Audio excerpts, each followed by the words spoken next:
10절부터 56절 말씀 봉독합니다. 예수께서 돌아오심에 무리가 환영하니 이는 다 기다렸음이라.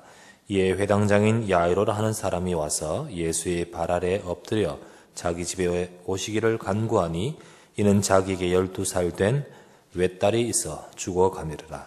예수께서 가실 때에 무리가 밀려들더라. 이에 12해를 혈루증으로 앓는 중에 아무에게도 고침을 받지 못하던 여자가 예수의 뒤로 와서 그의 옷가에 손을 대니 혈루증이 즉시 그쳤더라. 예수께서 이르시되 내게 손을 댄 자가 누구냐 하시니 다 아니라 할 때에 베드로가 이르되 주여 무리가 밀려들어 미나이다. 예수께서 이르시되 내게 손을 댄 자가 있도다. 이는 내게서 능력이 나간 줄 알미로라 하신대. 여자가 스스로 숨기지 못할 줄 알고 떨며 나와 엎드려 그 손댄 이유와 곧 나은 것을 모든 사람 앞에서 말하니 예수께서 이르시되 딸아 내 믿음이 너를 구원하였으니 평안히 가라 하시더라. 아직 말씀하실 때에 회당장의 집에서 사람이 와서 말하되 당신의 딸이 죽었나이다. 선생님을 더 괴롭게 하지 마소서 하거늘 예수께서 들으시고 이르시되 두려워하지 말고 믿기만 하라. 그리하면 딸이 구원을 얻으리라 하시고 그 집에 이르러 베드로와 요한과 야고보와 아이의 부모 외에는 함께 들어가기를 허락하지 아니하시니라. 모든 사람이 아이를 위하여 울며 통곡하며 예수께서 이르시되 울지 말라. 죽은 것이 아니라 잔다 하시니 그들이 그 죽은 것을 아는 고로 비웃더라. 예수께서 아이의 손을 잡고 불러 이르시되 아이야 일어나라 하시니 그 영이 돌아와 아이가 곧 일어나거늘 예수께서 먹을 것을 주라 명하시니 그 부모가 놀라는지라. 예수께서 경고하사 이 일을 아무에게도 말하지 말라 하시니라. 아멘. 좌우에 계신 분 서로 인사하시기 바랍니다. 말씀으로 은혜와 응답 받으시길 바랍니다. 인사합시다. 다시 한 번 더 인사합시다. 하나님 말씀을 이룰 교회 일꾼 됩시다. 예, 오늘 이 시간도 저와 여러분들의 말씀을 은혜 받고 또 응답받는 한 주간이 되기를 바랍니다. 우리가 지난주 본문에 이어서 오늘 본문을 또 보는데요. 지난주에 보았다시피 예수님이 거라사 지역에 군대 귀신 들렸던 그 한 불쌍한 자를 고치셨고요. 그가 전도자로 세움받아 한 지역을 살리는 사람이 되었음을 보게 됩니다. 하나님이 내게 하신 큰 일을 말하라 라고 했듯이 그는 하나님이 자신의 인생 속에 하신 일을 말하는 자가 되었습니다. 이제 예수님이 그 거라사 지역에서 다시 이제 건너오셨죠. 배를 타고 건너오셨을 것입니다. 그때 많은 사람들이 기다리고 있었습니다. 많은 사람들이 기다리고 있는데 그 중에 특별히 목 빠지게 기다리는 한 사람이 있었습니다. 자, 그 사람이 이름이 나오는데 그 사람은 바로 야이로입니다. 왜 야이로가 그렇게 기다리고 있었을까요? 나오다시피 자기의 딸이 죽어가고 있습니다. 근데 12살밖에 안 됐는데 왜 딸이라 되어 있습니다. 자, 외동딸이고요. 그것도 12살밖에 안 된 딸이라면 그 딸이 죽어가고 있는 모습을 아비가 보고 있는데 어떻겠습니까? 무엇라도 해야 되겠고요. 어떻게라도 내 생명을 바꿔서라도 이 딸을 살리고 싶은 마음이 아니겠습니까? 그의 간절함은 대단했을 것입니다. 그래서 예수님이 오시자마자 그 발 앞에 엎드려서 죽어가는 자기 딸을 살려달라는 요청을 합니다. 우리 집에 오셔서 이 딸을 살려주십시오. 예수님은 그 말씀을 듣고 그 집으로 가고 계셨습니다. 그런데 그 집으로 가는 노정에 한 어떤 여자가 딱 개입을 했는 겁니다. 오늘 본문에 그 여자가 나오지요. 자, 그 여자는 누구냐? 그 여자는 혈루증을 앓고 있었습니다. 혈루증이 뭐냐면 계속해서 피를 하혈하는 병입니다. 계속해서 피를 하혈하는 병으로 구약에서는 유출병이라는 단어로 기록되어 있습니다. 유출병 많이 들어보셨죠? 이 유출병은요, 히브리 사회에서 그들의 인식 속에서 저주와 형벌을 받아 주어진 병이라 생각했습니다. 그렇기 때문에 이 병을 앓고 있는 자는 부정하다. 그렇게 보면서요, 부정한 이 사람은 멸시를 받겠죠. 천대를 받겠죠. 더더구나 그 공동체 사회와 단절되어 살아가게 됩니다. 그렇기 때문에 그 고통은 병도 병이지만요, 그 고통, 거기에 따르는 고통은 참 많을 것입니다. 이 병을 이 여자가 12년 동안 앓고 있었으면서요, 치료받으려고 부단 애도 많이 있었겠지만은 소용이 없었습니다. 그 사이에 받은 고통은 너무너무 컸었다는 거죠. 그녀가 이 예수님을 기다리고 있었고요. 그리고 예수님이 야이로의 집으로 가는 그 행렬에 뒤에서 숨어 따라가고 있었습니다. 하지만 이 여자는 야이로처럼 공개적으로 나의 병을 고쳐주십시오, 이 말하겠습니까? 말하기 곤란하단 말이에요. 도움을 청할 처지가 못 되었습니다. 병 종류도 그렇거니와 사람들과 접촉이 금지된 병이기 때문에 그 공개석상에 나와서 말한다는 것이 부담이 되는 거예요. 그리고 그것이 어려운 거죠. 그래서 청하기가 어려운 그때 그 여자는 생각했습니다. 어떻게 하면 좋을까? 그래서 그는 생각하기를 무리 속에 가만히 들어가서 예수님의 옷자락을 만지려고, 그 옷자락을 만지려 했습니다. 그 옷자락을 만지려고 한 이유가 뭐냐? 그것만 만져도 내 병은 낫을 것이다, 내 병은 낫을 것이라는 확신이 들었기 때문입니다. 그 확신 가지고 몰래 파고들어가지고 그 정신없는 그 상황 속에 파고들어서 예수님의 옷자락을 만졌습니다. 믿음으로 만졌습니다. 그런데 예수님의 옷자락을 만지는 순간에 놀라운 일은 그 혈루 근원이 즉시 말랐다. 그 여자는요, 자신의 병이 났었다는 것을 직감할 수 있었습니다. 12년 동안 그렇게도 고통스러웠던 그 병이 일순간에 치유받았다는 사실을 여기서 말해주고 있습니다. 자, 여자는 얼마나 기뻤을까요? 말은 표현은 못하지만 혼자서 어쩔 줄을 몰라서 기뻐했을 것입니다. 그런데 그때 예수님이 갑자기 멈춰서시면서 돌아보시는 겁니다. 돌아보시면서 찾고 계십니다. 찾고 계시면서 누가 내 옷자락에 손을 대었느냐? 누가 내 옷자락에 손을 댄 자느냐? 예수님이 물으셨습니다. 누가 내게 손을 댄 자가 누구냐? 45절이었습니다. 그때 베드로가 45절에 뭐라 합니까? 주여, 무리가 밀려들어 미나이다. 주여, 무리가 많습니다. 밀려들어 밀고 있습니다. 이 말이 뭐죠? 고상한 표현은 이렇지만요, 무슨 표현이겠습니까? 주님 딱 하십니다. 지금 여기서 이 사람 많은 데서 누가 내 옷가에 손을 대느냐 말한다면 이게 무슨 말입니까? 이 말이겠죠. 이렇게 베드로가 말합니다. 그러나 예수님 뭐라 합니까? 예수님은 아니다. 46절에 내게 손을 댄 자가 있도다. 아니, 손을 댄 사람이 한두 사람 아닌데 예수님은 내게 손을 댄 자가 있도다. 누구만 알아들을 수 있습니까? 여자만 알아듣는 말이죠. 그 여자는 더 숨길 수가 없어서 그때 공개를 하죠. 47절에 여자가 스스로 숨기지 못할 줄 알고 떨며 나와 엎드려 그 손댄 이유와 곧 나은 것을 모든 사람 앞에서 말했다. 모든 사람 앞에서 말했다. 이렇게 공개합니다. 그때 예수님은 48절에 따라 네 믿음이 너를 구원하였으니 평안히 가라 라고 하셨습니다. 자, 이렇게 이 딸이 곧 이 여자가 치유를 받고 주께서 네 믿음이 너를 구원하였으니 평안히 가라. 자, 그런데 이 은혜로운 상황을 다 정말 놀라워서 은혜로 지켜보고 있겠지만요, 이 마음이 한 사람, 급한 사람이 있었습니다. 너무너무 급한 사람. 누구죠? 야이로겠죠. 저 딸은 이 딸이 딸아 네 믿음이 너를 구원하였으니 가라. 그 딸은 치유받았다 할지라도 지금 내 딸은 어떻게 하고 있죠? 죽어가고 있어요. 그래서 마음이 굉장히 급하고 있습니다. 예수님이 혈루증을 고치는 과정에 지체하고 있으니까요, 야이로는 속이 매우 탔을 것입니다. 빨리 가셔야 되는데, 그렇게 생각했겠죠. 빨리 가셔야 되는데, 그때 자기 집에서 사람이 찾아왔습니다. 딸의 죽음의 소식을 전하러 온 자였습니다. 49절입니다. 아직 말씀하실 때에 회당장의 집에서 사람이 와서, 아직 말씀하실 때 무슨 말씀하실까요? 딸아 내 믿음이, 이렇게 말하고 있는데 찾아왔는 거예요. 그죠? 그 말씀하고 있을 때에 이미 사람은 찾아왔습니다. 야이로는 그가 와서 한 말이 뭡니까? 당신의 딸이 죽었나이다. 더 선생님을 더 괴롭게 하지 마소서 하거늘. 야이로가 어땠을까요? 이 말을 들었을 때 어땠을까요? 절망했을 것입니다. 다리 힘 쫙 풀려가지고요, 어쩌면 풀쑥 주저앉았을 것입니다. 그때 이 상황을 잘 아시는 예수님이 야이로를 보고 뭐라고 하셨습니까? 50절 말씀에 두려워하지 말고 믿기만 하라. 두려워하지 말고 믿기만 하라. 예수님께서 야이로에게 하셨습니다. 자, 야이로는 이 예수님 말씀에 의지해서 주님을 따라갔습니다.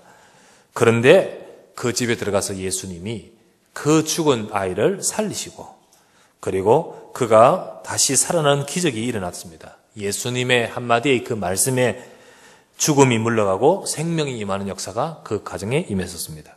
야이로는 처음에 예수님을 단지 자신의 딸의 병이 심각하기 때문에 이 병을 치유해달라고, 그래서 병을 치유할 능력 있는 사람으로 생각하면서 예수님에게 갔어요. 그런데 자신의 딸이 죽어버렸습니다. 그 죽은 딸을 살렸습니다. 예수님이. 이때 바라보는 예수님은 다른 거예요. 그때는 병을 치유하는 특별한 능력 있는 사람으로 생각했다가 이제는요, 죽은 사람을 살리는 것은요, 이거는 단순히 특별한 능력의 사람이 아니라 생명을 주관하시는 하나님이신 겁니다. 그래서 생명을 주관하시는 하나님이심을 보게 되는 것입니다. 야이로와 이 가정에 놀라운 일이 벌어졌죠. 자, 오늘 응답받은 사람은 누굽니까? 야이로, 그리고 여자, 혈루병 여자. 결국 이 두 사람은 예수님을 통해서 자신의 문제, 정말로 12년 동안 있었던 문제, 정말로 어떤 사람도 해결할 수 없는 죽음의 문제, 이 문제를 해결받게 되었습니다. 자, 그런데 수많은 사람들이 몰려들어 밀고 있었고 만지고 있었고, 또 수많은 사람들이 그곳에서 또 어떤 기대를 가지고 왔었을 것입니다. 그런데 많은 사람들 중에 이 두 사람이 응답받게 된 이유가 무엇일까요? 많은 사람들 중에 이 두 사람이 오늘 응답받은 것이 기록되어 있습니다. 그 이유가 무엇일까? 오늘 저와 여러분들이 하나님의 응답받기를 바랍니다. 그런 응답받기 위해서 우리는 어떤 우리가 여기서 말씀을, 교훈을 주고 있습니까? 우리는 오늘 우리가 받을 메시지가 바로 그것이요, 교훈인 것입니다.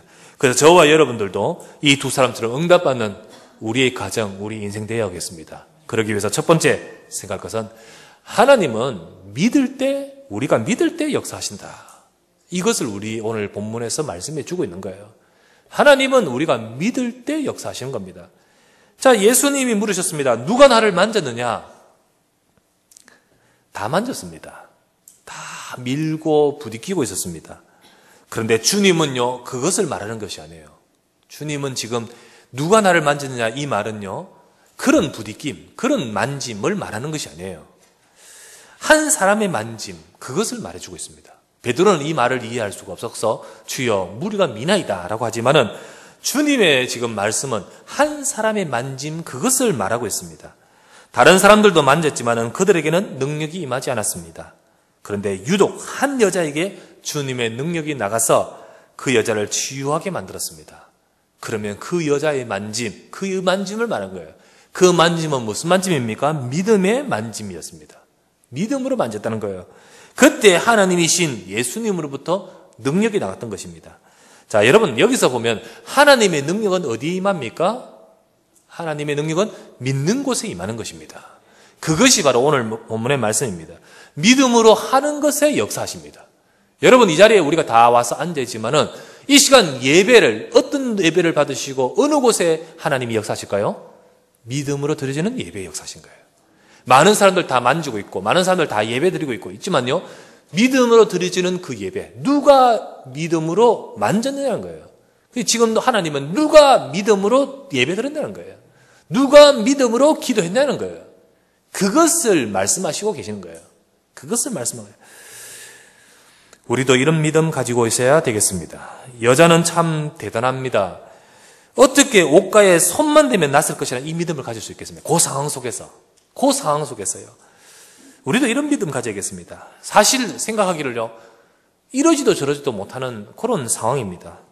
그런 상황에서 이 여자가요, 포기하거나 낙심하거나 그러지 않았습니다. 이것을 믿음의 눈으로 딱 가지고요, 도전했던 것을 보게 되죠. 믿음의 눈. 예수님은 나를 치료하실 수 있는 분이다. 저분은. 그런데 나는 말하기가 곤란하고 저기 들어가기 곤란하다. 그러나 이것조차도 예수님은 아실 것이다. 이것조차도 예수님은 아실 것이다. 내가 만질 때 주님은 치료하실 것이다. 여러분, 이 믿음은요, 다른 사람의 믿음과 좀 차원이 다른 것입니다. 이 믿음은요, 정말로 하나님이 내 상황을 아신다는 거예요. 그리고 하나님은 내 기도를 분명히 들으신다는 거예요. 이런 믿음 우리 가져야 됩니다. 여러분과 제가요, 우리의 모든 것들을 주님은 알고 계십니다. 혹은 내게 아픔도 알고 계시고 내 난처함도 알고 계시고 내 어려움도 알고 계십니다. 그렇지만 우리는요, 믿음 갖고 주 앞에 나갈 때 주님은 내게 역사하십니다. 우리는 이런 믿음 갖기를 바랍니다. 믿음 있는 곳에 하나님은 역사하시는 거예요. 여러분, 이 여자가 어떻게 이런 믿음을 가졌을까요? 이게 원래 성격이 좋아서, 아니면 생각이 독특해서 그렇게 그런 믿음이 생겼을까요? 아닙니다. 믿음은 성격이나 생각이 아닙니다. 마가복음 5장 27절 똑같은 본문이 또 나옵니다. 여기서 5장 27절에 뭐라고 나오냐면, 여자는 예수님의 소문을 듣고 라고 되어 있습니다. 예수님의 소문을 듣고 나와서 믿음으로 만졌는 거예요. 자, 들었다 했습니다. 이게 중요한 거예요. 여러분, 믿음은 어디서 나옵니까? 믿음은 들음에서 나옵니다. 들으면서. 생각이 독특하고 기발한 것이 아니에요. 다른 사람들은 전혀 생각하지 못하는 것을 생각했던 것이 아니에요. 믿음은요, 들으면서 나옵니다. 믿음은 생각으로 혹은 의지로 되는 것이 아니고요. 우리가 말씀을 듣다 보면, 우리가 하나님의 말씀을 쫙 받다 보면요, 믿음은 하나님의 은혜 속에서 주어지는 것입니다. 이 믿음 속에서 하나님이 역사하신 거예요. 여러분, 하나님의 역사를 체험할 수 있는 저와 여러분 되기를 바랍니다. 하나님의 역사를 체험하고 싶습니까? 그러면요, 우리가 믿을 때 역사한다 했지 않습니까? 그렇기 때문에 저와 여러분들이 하나님 말씀 들으면서 우리가 믿음 가져야 되는 것입니다. 그래서 여러분들 예배의 자리에 있기를 바랍니다. 여러분, 말씀 듣는 자리에 있기를 바랍니다. 하나님께서 역사하시는 중요한 통로인 그 축복의 자리에 있기를 바랍니다. 들으면서 하나님이 역사하신다. 이게 우리 속에 있을 때 그때 일하시는 하나님이십니다. 우리는 이 믿을 때 하나님이 역사하신다. 우리는 이 여자의 이야기 통해서 우리는 그 약속을, 그 말씀을 붙들고 우리가 하나님의 역사를 볼 수 있는 저와 여러분 되셔야겠습니다. 자, 그런데 한 가지 더 생각하면, 부연해서 좀 생각하면요, 왜 예수님이 그 여자를 그냥 안 놔두시고 덮어두지 않고 나오라 하셨을까? 그죠? 그냥 좀 난처한데 그냥 모른 척 하시고 그냥 가시면 되지. 왜 예수님이 탁 멈춰가지고 누가 내 옷가에 손을 만졌느냐 물으셨습니다. 병도 병이거니와 지금 바쁘게 가야 되지 않습니까? 야유로 집에 가야 되지 않습니까? 그런 상황인데 예수님은 왜 덮어두지 않고 그냥 두지 않고 하셨을까요? 저는 이걸 곰곰이 한번 생각해 봤습니다. 예수님이 왜 그랬을까? 그런데 세 가지 답이 나오더라고요. 첫 번째는 뭐냐? 믿을 때 하나님이 역사하신다는 진리를 알려주기 위해서입니다. 여러분, 많은 사람들, 주변 사람들은요, 몰려있지만 지금 믿음 없어서 응답 못 받는 거예요. 하지만 그 속에서 한 사람, 이 사람은요, 응답 받고 있어요. 이게 무슨 차이입니까? 믿을 때 역사하신 거예요. 믿을 때 하나님이 역사하신다. 네 믿음이 너를 구해내니라. 이 사실을 다른 사람들에게도 또 우리에게도 알려주기 위함인 거예요. 그 첫 번째 이유가 있겠고요. 두 번째는 뭐냐? 그 여자를 위해서입니다. 그 여자의 치유를 완전하게 하기 위해서. 완전하게 하게. 그 여자가 치유를 받았습니다. 지금은 병이 나서 기뻐해도요. 그런데 그 여자 혼자서, 예수님이 뭐 이렇게 반응을 하신 것이 아니라 그 혼자서 손 잡고 나섰고 기뻐하고 막 이러지 않습니까? 근데 여기에 지금은 좋지만은 혼자 돌아갔을 때 이게 지금 아니라 이게 지속이 중요하지 않습니까? 나중에요, 이런 생각이 들 수 있습니다. 내가 몰래 능력을 도둑질한 것 같아서 뻗지도 않을 수도 있고요. 또 뿐만 아니라 이게 자기가 그 순간에는 믿음이 있어 그랬지만 나중에는 혼자, 인간은 약하지 않습니까? 그러다 보니까 나중에는요, 연약해질 수 있고, 그러면서 막 이 생각이 막 파고들 수 있는 거예요.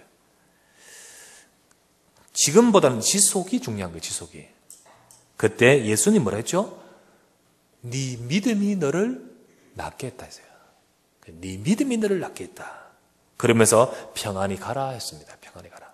이것은요, 그 여자를 위해서입니다. 그 여자의 지금 치유를 완전하게 하기 위해서입니다. 혼자서 낫고 혼자서 돌아가다가 혼자서 막 왔다 갔다 갈등하는 것이 아니라 예수님이 거기에 반응해 주셨습니다.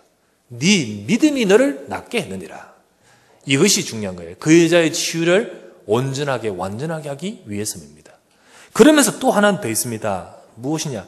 그 여자는 지금까지 자기 삶 속에서 사회와 단절된 상태 아닙니까?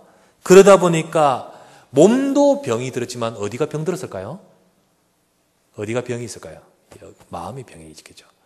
이 마음의 병, 상처와 마음의 병이 가득했을 것입니다. 근데 이것을 예수님은 사람들 앞에서 이 여자가 믿음으로 치유받았다는 사실을 공개적으로 말씀해 주시면서 그 가지고 있는 단절된 상태, 그로 인해서 임한 모든 상처, 이 모든 것들을 완벽하게 치유하기 위해서입니다. 여러분, 이게 더 중요하죠. 그렇지 않습니까? 여자가 치유를 받아도요, 돌아다니면서 나 치유받았습니다. 광고할 수 있겠습니까? 그죠? 여자가 치유받았고 나서도요, 그 부분이 빨리, 몸은 치유받았지만은 진짜 중요한 이 속에 있는 것이 치유받을 수 있겠습니까? 그런데 예수님은 그 여자 치유받는 것도 중요하지만 진짜 완전하게 치유하기 위해서, 그래서 그 여자를요, 사람들 앞에서 이 여자가 믿음으로 치유받았음을 드러내 주셔서 진짜 그 속에 있는 가장 깊은 마음까지도 치유해 주신 것을 보게 되는 겁니다. 이것이 바로 예수님이 하신 의도다. 여러분과 제가요, 믿음 가지고 주 앞에 설 때 하나님의 역사는 완전한 줄 믿습니다. 이것이 바로 우리 속에, 우리에게 하나님의 역사로, 믿음으로 주어지는 역사입니다. 두 번째, 우리가 여기서, 이 두 사람 참 응답받았지 않습니까? 이유가 무엇일까? 우리는 여기서 어떤 메시지, 교훈을 얻을 수 있을까? 두 번째입니다.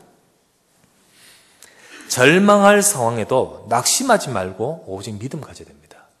오직 절망할 상황에도 낙심하지 말고 오직 믿음을 가지라. 이것이 바로 여기서 주는 중요한 말씀입니다.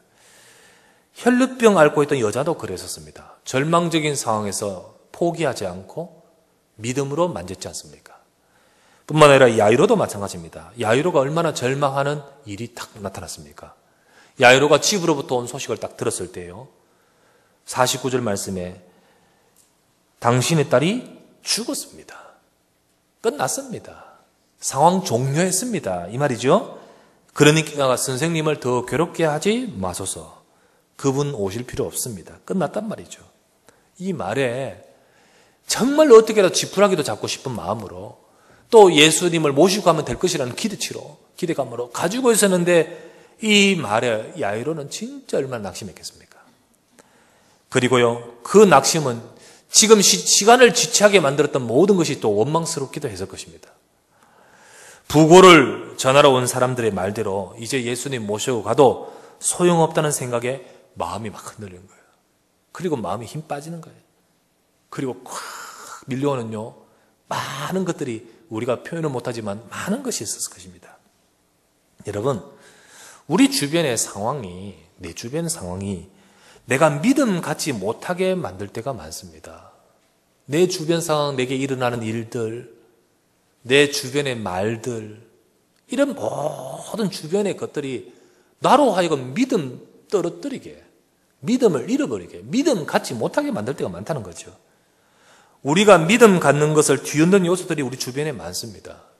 현실적인 상황, 사람들의 말, 또 우리 경험, 우리 아는 바에 의하면, 이런 등등을 가지고요, 보면요, 아, 이제 안 되는구나. 이제 끝났구나. 이제 상황 종료됐구나. 이제 어떡하냐. 뭐 이런 식의 모든 것들이 밀려 들어오면서요, 영적으로 무너지는 거예요. 여러분, 이게 우리 속에서, 내 생각 속에서 확 잡히는 것입니다. 여러분, 여기서 볼 때 하나님은 이런 때라 할지라도 우리가 믿음 갖기를 원하고 계신 거예요.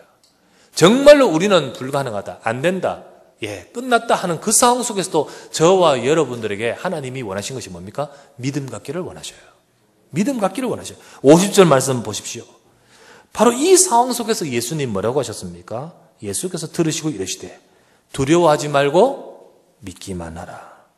두려워하지 말고 믿기만 하라 라고 했습니다. 여러분과 제가 이런 상황이 많을 것입니다. 우린 그때 믿음 가질 수 있는 저와 여러분 되셔야 됩니다. 저는 우리도 같이 경험했지만은 우리가 성전 건축을 탁 하면서요, 이런 느낌을 좀 많이 가졌습니다. 어떤 느낌? 이게 과연 되겠느냐? 이러다 어떻게 되겠느냐? 막 일들이 일어나고 문제들이 일어나고, 특별히 문제가 우리 아내보다는요, 외부 공사업체 또 들어 누워 버리고요, 사람들과 이게 힘 행사하고요. 그렇게 할 때 참 이렇게 많은 생각이 들었습니다. 과연 이것이 될까? 이러다 어떻게 될까? 이러다 큰일 나지 않겠냐? 어떻게 될까? 이런 생각이 많이 가질 수 있는 상황이었습니다. 말씀은 우리가 계속 받고 주어지고요, 또 하나님의 은혜는 그때그때 주시지만은 이런 상황이 우리를 자꾸 흔들게 만드는 거죠. 딱 상황을 만났을 때 우리는 자꾸 염려가 많이 되는 거예요. 그거는 연약한 우리들이 어쩔 수 없는 거죠. 자꾸 우리가 그럴 수밖에 없는. 우리가 집에 들어가서 우리 각자 현장에서 그래 믿음 충만 이렇게 은혜 충만 말씀 딱 가지고 왔다가 딱 부딪히면요 갑작스럽게 에너지 이게 게이지가 쭈르르 떨어지는 거예요. 게이지가 쭉 떨어지면서요 우리가 허걱허걱 되면서 불이 반짝반짝 이렇게 될 때가 많다는 거죠. 그때 참 은혜죠. 하나님이 우리를 붙들어 주신 거예요. 하나님이 저를 붙들어 주시고 우리 장로님들 붙들어 주시고 우리 중직자들 다 한 사람 붙들어 주시고 성도들 전부 붙들어 줘서 한 사람도 믿음으로 한 사람도 동요하지 않고요. 우리 예배 드리고 이제 저 밖에서 옷 벗고 들어눕은 사람들도 많지 않습니까? 그런데요 들어가면서 기도하면서 지나가고요. 어떤 고사님들은 그 뺑둘러 쓰고 기도하고요. 예. 그때마다 하나님께서 우리를 붙들어 주신 것을 보게 됩니다. 여러분 우리의 삶에 이 큰일 났다 라는 상황이 있을지라도 우리 삶에 하나님께서 주시는 중요한 말씀의 약속 뭐랍니까? 주님이 그때 말씀하십니다. 두려워하지 말고 믿기만 하라. 우리가 그때 여러분 그때도 믿음 말씀 붙들기를 바랍니다. 주님이 말씀하셨습니다. 두려워하지 말고 믿기만 하라. 야이로는 이 말에 의지할 수밖에 없는 거예요. 그렇지 않습니까? 지금 야이로가 뭐 하겠습니까? 근데 그 말에만 의지할 수밖에 없는 거예요. 여러분과 저는요 하나님 말씀만 의지하기를 바랍니다. 어떤 상황에도 우리는 하나님 말씀 딱 잡아야 돼요. 하나님은 우리가 어떤 상황에도 믿음 갖도록 말씀 주십니다. 그때 그 어려움이 오히려 말씀 딱 붙들고 설 때 오히려 예수 그리스도의 능력을 체험하는 더 큰 축복이 될 줄 믿습니다. 그래서 우리는 낙심할 필요가 없는 거예요. 우리는 절대로 절망할 필요가 없는 거예요. 하나님의 백성들은요 끝이 없습니다. 하나님 백성은요 이제 끝이다 이거는 없습니다. 하나님은 그때도 역사하고 계십니다. 그래서 우리는요 절망적인 상황은 어떤 상황에도 낙심이란 것은 우리 단어가 아니에요. 여러분 염려하고 낙심하지 마시기를 바랍니다. 어떤 사람 풀이 주고 다 이래 그거 아니에요. 하나님은 그 순간에도 역사하고 계십니다. 그래서 그걸 못 보면 내 것 보면 내 상황만 보면 내 눈으로만 보면 우리는 그렇게 될 수밖에 없는 것이 당연한데 근데 우리 눈은 그게 아니잖아요. 그 속에서도 역사하고 계신 주님 그 주님이 그 옆에 계셔서 말씀 주고 계십니다. 두려워하지 말고 믿기만 하라. 주의 말씀 의지하면 되는 것입니다. 그래서 우리의 믿음은 바로 여기에 있는 거예요. 어떤 상황에도 낙심하지 말고 믿음 갖는 저와 여러분 되기를 주 이름으로 부탁합니다. 세 번째입니다. 그래서 우리는 이런 비밀을 가진 믿음의 사람이 되어야겠다. 우리는 믿음의 사람 되시기를 바랍니다. 여러분 이 시간에 이 자리에 이 본문에 보면 많은 사람들이 있었습니다. 근데 여기에 두 부류의 사람이 있는 거예요. 하나는 믿음의 사람, 믿음이 없는 사람. 믿음이라는 비밀을 갖고 있는 사람, 믿음이라는 눈을 가지고 있지 않는 사람. 예를 들면 수많은 무리들. 그 무리들이 예수님 옷가에 밀려들고 있지만은 이들은 그게 없었습니다. 또 예수님이 야이로를 데리고 집으로 들어갔을 때 울고 있는 사람들. 그 사람들은 지금 이 아이가 분명히 죽었다는 사실을 객관적으로 그리고 분명한 사실적으로 알고 있는 사람들입니다. 그런데 그때 예수님이 뭘 하셨습니까? 죽은 것이 아니라 잔다라고 하니까요. 그 사람들은 웃을 수밖에 없는 것입니다. 말도 되는 소리를 해라. 그런데 이게 비정상이냐? 오히려 그게 당연한 거죠. 그게 자연스러운 거죠. 믿음 없던 이 사람들의 모습이 잘못이 아니라 어쩌면 당연하고 자연스러울 수 있습니다. 왜냐하면 우리 인간이 창세기 3장 이후에 하나님을 떠나 영적으로 어두워진 사람들에게는요, 눈에 보이지 않는 영적 사실을 믿는 것이 오히려 더 부자연스러운 거예요. 오히려 더 그게 오히려 자연스럽지 못하죠. 안 믿어지는 것이 어쩌면 자연스럽다. 오히려 그럴 수 있죠. 하지만 우리는 이런 수준으로 있으면 하나님의 역사를 볼 수 없습니다. 세상은 우리의 원래의 수준 따라서 눈에 보이는 것만 쫓아가면서 그 사실에 입각해서 생활하고 그 사실에 입각해서 모든 것을 따라가지만은 저와 여러분들은 그래서는 안 되는 거예요. 우리는 믿음의 사람 되셔야 됩니다. 그 속에서 많은 사람들이 있지만은 믿음의 사람만이 하나님의 역사를 채웁니다. 믿음의 사람에게 하나님은 일하시는 것입니다. 그래서 우리는요, 믿음의 사람 되셔야 돼요. 저와 여러분은 어떤 믿음 딱 가져야 됩니까? 여러분들이 하나님의 약속의 말씀을 딱 믿는 믿음을 가져야 됩니다. 우리는 세상과 똑같은 수준이 아니고요. 믿음의 사람들이 돼요. 전에 이런 이야기 한 말씀 드렸지 않습니까? 옛날에 예능교회, 옛날에 연예인교회, 지금의 예능교회, 처음 시작될 때 연예인들 중심으로 거기가 시작됐다고 하지 않습니까? 그래서 거기에 모이던 사람들 가운데서 몇몇 조그만 무리들, 작은 무리들이, 그룹들이 성경 공부를 시작했습니다. 전도사님과 교인들이 이제 성경 공부를 시작하면서 첫 번째 성경에 대한 마태복음 1장을 가지고 시작하는 거예요.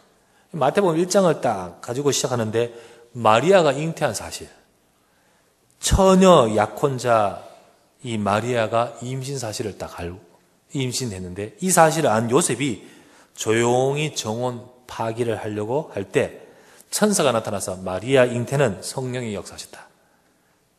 그래서 그 말을 이렇게 그 말씀, 그 내용들을 듣고 공부를 했다고 합니다.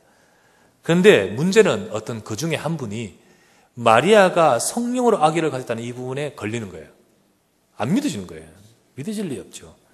그중 한 명이 이 부분을 물고 늘어지는 겁니다. 이게 말이 됩니까? 아니 세상에 믿을 게 따로 있지 처녀가 그냥 혼자서 아기를 간다는 것이 말이 되냐는 거죠. 그래서 이걸 가지고요 이런 황당한 거짓말 놓고 이거 계속 마태복음 1장을 보면 어떻게 2장으로 넘어가겠습니까? 그래서 계속해서 그걸 가지고 자꾸 말하니까요 성경 공부가 진도가 안 나는 거죠. 2장으로 넘어갈 수가 없는 거예요. 그러니까 이렇게 쭉 계속해서 이 진척이 안 되니까 그때 구봉서께서 거기에 참여하고 계셨답니다. 구봉서 지금은 장로님인데 그 당시는 교인 처음 믿는 교인이 가만히 앉아 있다가 하도 답답하니까요 뭐라고 했냐면 그 사람을 향하여 한마디 말했습니다. 야, 지 서방이 믿는데 네가 왜 난리냐? 지 서방이 믿겠다는데 니는 왜 난리냐? 맞지요? 어떻게 보면 제일 감정적으로 안 믿어야 될 사람 누굽니까? 지 서방입니다. 누구죠? 요셉. 요셉은 믿어지는 거예요. 그렇지 않습니까? 요셉은 그 사실이 믿어지는 거예요. 여러분, 우리가요, 진짜로 우리는 안 믿어지는 것이 어쩌면 자연스러울 수 있는 것이 우리의 상태입니다. 하지만 저와 여러분들이 그런 수준으로 있는 인생이 아닙니다. 우리는 하나님의 말씀 받았습니다. 우리는 하나님께서 저와 여러분들이 역사하신다는 그 사실을 알고 있습니다. 그러므로 우리는 뭘 붙들어야 됩니까? 정말로 우리가 믿음의 사람 되어야겠는데 뭘 붙들어야 되냐? 언약을 붙들어야 됩니다. 우리는 우리의 생각이 아니라 언약을 붙들어야 됩니다. 예수님이 그리스도십니다. 이 사실을 붙들어야 돼요. 사도행전 1장 1절 예수가 그리스도다. 예수님이 우리 인생의 문제를 해결하신 그리스도라는 사실, 우리는 이 약속을 붙들어야 됩니다. 그리고요, 두 번째 뭡니까? 예수가 그리스도 언약 붙든 저와 여러분들에게 하나님의 나라 임하는 거예요. 하나님의 나라. 하나님께서 지금도 임하십니다. 그리스도의 언약 잡은 저와 여러분들 위해. 그래서 우리를 통해서 이 땅에 하나님 나라에 임하도록 하시는 것입니다. 그러면서 세 번째 뭡니까? 이를 위해서 우리에게 성령으로 능력 주시고 그래서 증인되게 만들겠다는 거예요. 성령 충만입니다. 이 약속을 우리는 굳게 붙들어야 됩니다. 이것은 저와 여러분들이 맞는 것이 아니고 하나님이, 예수님이 우리에게 분명히 주신 약속입니다. 예수는 그리스도다. 하나님의 나라다. 성령의 충만이다. 연약하고 부족했던 초대교회 제자들 이거 붙들었습니다. 그러면서 붙들어야 될 것이 계속해서 주시는 하나님 말씀. 이 말씀이에요, 말씀. 사도행전 2장 42절에 보면 사도의 가르침 받아 서로 교제하고 떡을 떼고 이렇게 했지 않습니까? 이와 같이 초대교회 성도들이요, 어떤 사람입니까? 믿음의 사람입니다. 저들이 정말 어렵고 문제 많고 그런 힘든 상황에서도 예수가 그리스도다, 하나님의 나라, 성령 충만, 이 약속 딱 붙들고 매주 주시는 하나님의 말씀, 이 약속 딱 붙들고 따라가는 거예요. 이것이 바로 비밀인 겁니다. 여러분과 저는요, 늘 언약 속에서 말씀 붙들기를 주의 이름으로 부탁합니다. 그리고 두 번째 뭐냐? 우리는 믿음의 사람 되어야 됩니다. 이 언약 잡고 믿음의 기도를 하십시오. 이 언약 잡고 믿음의 기도. 약속 붙들고, 예수가 그리스도의 약속 붙들고, 하나님 주신 말씀 약속 붙들고, 주님 저를 통하여 하나님 나라에 임하고 능력 주실 줄 믿습니다. 말씀 붙들고요. 그리고는 기도하시기 바랍니다. 초대교회 제자들 이 말씀 붙들고 기도했습니다. 사도의 가르침을 받아 기도하기를 힘씁니다. 믿고 기도하면 되는 겁니다. 믿음의 사람, 응답받는 사람, 이 약속의 말씀 잡고 기도하는 사람입니다. 그래서 우리는 어떤 일에도 실망할 필요 없고 낙심할 필요 없습니다. 그때도 주의 이름으로 부르짖으면 되는 거예요. 하나님은 그때 역사하시는 것입니다. 그러면서 세 번째 뭐냐? 믿음으로 행하는 거예요. 믿음으로 행하는 거예요. 모든 맞붙이는 상황에서 현실에서 믿음으로 서야 됩니다. 우리가 오늘 하나님께서 주시는 중요한 응답들을 가지고 서야 됩니다. 그래서 오늘의 응답을 놓치지 말고 서야 되는 것이며 이것이 바로 믿음의 사람의 모습인 것입니다. 우리는 거창한 사람이 아니라 하나님이 주시는 은혜 속에서 믿음으로 서는 사람입니다. 그러므로 오늘도 우리가 믿음 가진 저와 여러분 될 때 저와 여러분의 삶 가운데 응답받는 축복이 이루어질 줄 믿습니다. 결론을 맺습니다. 여러분 믿음의 사람 되시기를 바랍니다. 믿는 자에게는 말씀이 역사하고 실현됩니다. 믿는 자에게 말씀이 역사되고 실현됩니다. 분명히 데살로니가전서 2장 13절 말씀에 이 말씀이 너희 믿는 자 속에서 역사하느니라. 이 말씀이 너희 믿는 자 속에서 역사하느니라. 하나님을 믿을 때 말씀이 실현됩니다. 바울은 뭐라 했습니까? 어젯밤에 내게 하신 그 하나님 말씀, 나는 하나님이 하신 이 말씀을 하나님께서 이루신다고 나는 하나님을 믿노라. 하나님은 믿는 자에게 말씀을 이루십니다. 그래서 우리는 믿음 가진 저와 여러분들은 세상이 모르는 비밀이 있습니다. 하나님 말씀이 성취되고 이루어진다는 사실, 우리는 이 비밀을 갖고 있습니다. 아무리 예수님을 따라다니고 있어도 이 사실을 모르는 믿음 없는 무리들은 이 축복을 누리지 못합니다. 하지만 저와 여러분들이 이 비밀을 딱 알고 믿음으로 설 때 하나님의 말씀이 실현되는 성취되는 응답과 축복을 우리는 보게 될 것입니다. 그러므로 오늘도 우리 모든 성도님들에게도 똑같이 지금도 역사하시는 하나님이십니다. 여러분과 제가 믿음으로 말씀의 약속을 잡고 설 때 똑같이 지금도 역사하시는 전능하신 하나님이 우리에게 역사하시고 응답하실 것을 우리가 보게 될 줄 믿습니다. 이 응답 받고 승리하는 저와 여러분 되시기를 우리 주 예수 그리스도 이름으로 축원합니다. 하나님 아버지께 감사를 드립니다. 오늘도 주의 사랑하는 종들이 함께 모여 주의 말씀을 붙들고 기도합니다. 두려워 말고 믿기만 하라.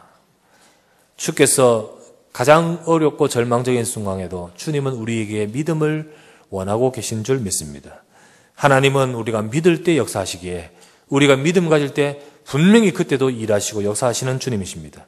우리가 때로는 힘 빠지고 때로는 절망스럽고 때로는 우리의 상처로 어려워질 때 우리는 그때 하나님이 내게 주시는 말씀을 잡을 수 있도록 축복하여 주시옵소서. 우리는 세상의 사람이 아니라 믿음의 사람인 줄 믿습니다. 우리는 하나님의 사람인 줄 믿습니다. 하나님의 사람은 하나님이 주신 말씀 속에서 언약 속에서 설 때 주님은 지금도 일하시고 역사하신 줄 믿습니다. 오늘도 이 시간 이 자리에 앉아있는 우리 사랑하는 성도들 특별히 이런 문제 저런 문제 연약함들이 많이 있겠지만은 말씀의 약속을 잡고 믿음으로 설 수 있도록 축복하여 주시옵소서. 그래서 현장에서 믿음 가지고 하나님의 역사를 보면서 증인될 수밖에 없도록 주여 은혜를 다하여 주시옵소서. 우리 구주 예수 그리스도 이름으로 간절히 기도드리옵나이다. 아멘.